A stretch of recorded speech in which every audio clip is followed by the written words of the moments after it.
안녕하세요. M교수입니다. 좋아요와 구독 부탁드리겠습니다.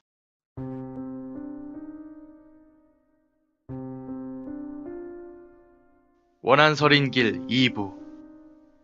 친구는 계속 다음 이야기를 물었지만 할아버지는 진저리를 치시며 생각하기도 싫다고 이야기를 꺼리셨고 아예 자전거를 끌고 집으로 돌아가셨습니다.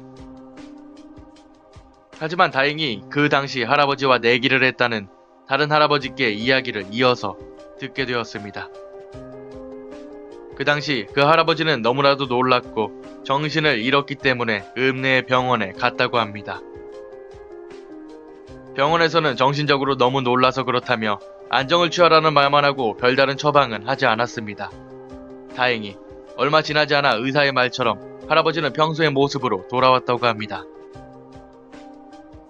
하지만 그 후에도 할아버지는 그날 보셨던 것에 관해 결코 이야기하지 않으셨다고 합니다. 그리고 세월이 흘러 새마을운동으로 신장로가 나고 1차선이기는 해도 포장된 도로가 깔리면서 마을 어귀의 갈림길이 사라지자 가장 속 시원해했던 것은 바로 그 할아버지였다고 합니다. 그리고 그쯤이 돼서야 술 한잔 기울이시면서 그때 할아버지가 봤던 것에 관한 이야기를 들을 수 있었다고 합니다. 할아버지가 보셨던 것은 시꺼먼 사람이었습니다. 온몸이 완전히 썩어서 온통 검었고 썩은 몸에서는 악취가 진동했습니다. 게다가 다리는 썩어서 그런 것인지 허리까지만 남은 몸으로 팔을 미친 듯이 기어서 할아버지를 따라오고 있었답니다. 하지만 정작 할아버지를 기절초풍하게 만들었던 것은 눈이었습니다. 이미 썩어서 눈알은 떨어지고 퀭하니 눈구멍만 남은 그 눈이 분명히 할아버지를 향해 똑바로 바라보면서 미친 듯이 기어오고 있었다는 겁니다. 그 이야기를 듣자 학생들뿐만 아니라 교수님까지도 모두 떨떠름한 표정으로 그 마을에서의 답사를 마칠 수밖에 없었습니다. 답사를 마치고 시내버스에 올라탄 채 터미널로 향하면서 학생 중에 한 명이 교수님에게 그것을 물었습니다. 그때 마침 버스에 타고 있던 비구니 스님께서 이야기에 껴드셨습니다. 어디 마을이라고요? 지금이야 별 이름도 없지만 옛날에는 유명했죠. 일제시대 전인가? 옛날에 그 마을에서 큰 돌림병이 돌았어요. 마침 그때 가뭄도 겹쳤답니다. 먹고 살기도 힘든데 병까지 도니까 병에 걸린 사람들은 모아다가 산에다가 버리고 마을에 금줄을 쳤다는 거죠.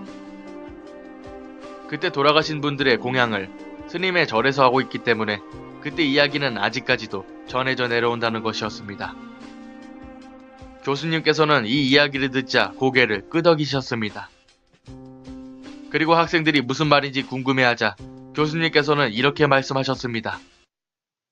자네들 집에 가면 조선 말 고종 14년에 무슨 일이 있었는지 한 번씩 찾아들 보게나. 성격 급한 친구 몇몇은 바로 그 자리에서 스마트폰을 꺼내 검색하기 시작했고 곧이어 마른 침을 삼켰습니다. 그리고 나머지 친구들 역시 그것을 보고 고개를 끄덕일 수밖에 없었습니다. 스마트폰 화면에는 1877년 삼남지방 대기근 역병 창궐 이라고 적혀 있었습니다.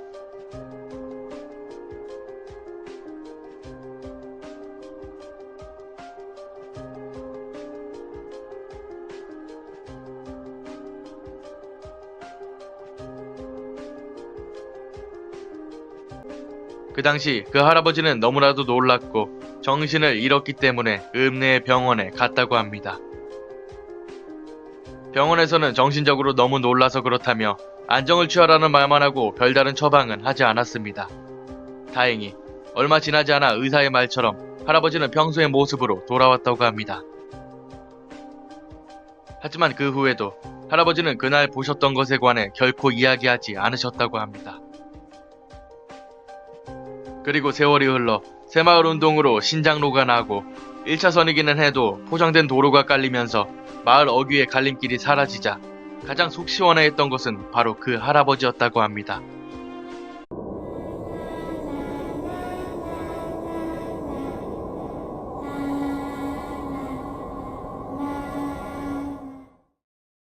안녕하세요. M교수입니다.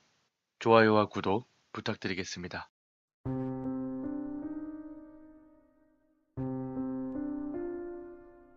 원한설인길 2부. 친구는 계속 다음 이야기를 물었지만 할아버지는 진저리를 치시며 생각하기도 싫다고 이야기를 꺼리셨고 아예 자전거를 끌고 집으로 돌아가셨습니다. 하지만 다행히 그 당시 할아버지와 내기를 했다는 다른 할아버지께 이야기를 이어서 듣게 되었습니다. 그리고 그쯤이 돼서야 술 한잔 기울이시면서 그때 할아버지가 봤던 것에 관한 이야기를 들을 수 있었다고 합니다. 할아버지가 보셨던 것은 시꺼먼 사람이었습니다. 온몸이 완전히 썩어서 온통 검었고 썩은 몸에서는 악취가 진동했습니다. 게다가 다리는 썩어서 그런 것인지 허리까지만 남은 몸으로 팔을 미친듯이 기어서 할아버지를 따라오고 있었답니다. 하지만 정작 할아버지를 기절초풍하게 만들었던 것은 눈이었습니다. 이미 썩어서 눈알은 떨어지고 퀭하니 눈구멍만 남은 그 눈이 분명히 할아버지를 향해 똑바로 바라보면서 미친듯이 기어오고 있었다는 겁니다. 그 이야기를 듣자 학생들뿐만 아니라 교수님까지도 모두 떨떠름한 표정으로 그 마을에서의 답사를 마칠 수밖에 없었습니다. 답사를 마치고 시내버스에 올라탄 채 터미널로 향하면서 학생 중에 한 명이 교수님에게 그것을 물었습니다. 그때 마침 버스에 타고 있던 비구니 스님께서 이야기에 껴드셨습니다. 어디 마을이라고요? 지금이야 별 이름도 없지만 옛날에는 유명했죠. 일제시대 전인가? 옛날에 그 마을에서 큰 돌림병이 돌았어요.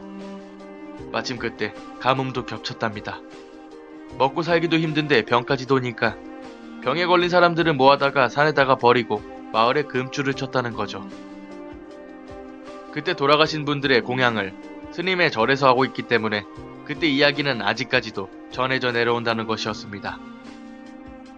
교수님께서는 이 이야기를 듣자 고개를 끄덕이셨습니다. 그리고 학생들이 무슨 말인지 궁금해하자 교수님께서는 이렇게 말씀하셨습니다. 자네들 집에 가면 조선 말 고종 14년에 무슨 일이 있었는지 한 번씩 찾아들 보게나. 성격 급한 친구 몇몇은 바로 그 자리에서 스마트폰을 꺼내 검색하기 시작했고 곧이어 마른 침을 삼켰습니다.